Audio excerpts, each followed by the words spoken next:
السلام عليكم ورحمة الله وبركاته.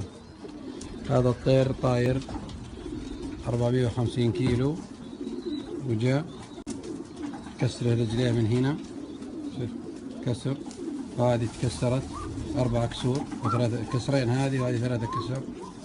هذا صدره، الطير معدوم مرة. وصل عندنا لسباق، لكن الطير حالته يرثى لها. هذا من طيوري عبد الرحمن الشامان أبو حمد،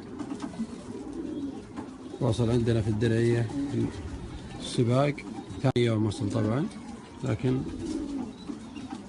الطير كله متكسر رجليه، لكن الطير قاوم ووصل.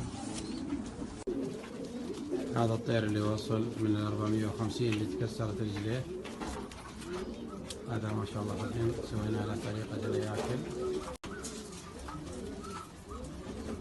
مويته قدامه وربطناه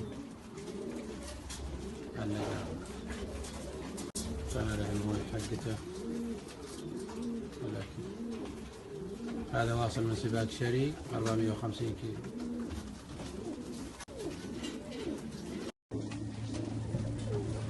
السلام عليكم ورحمة الله وبركاته. هذا الطير اللي سوينا له تجربة،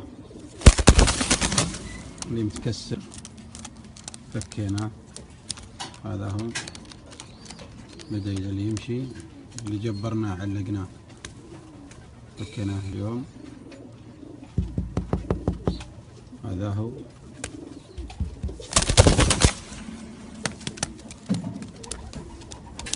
زانت رجليه، بس عاد يبيله شوي خلاص يضرب.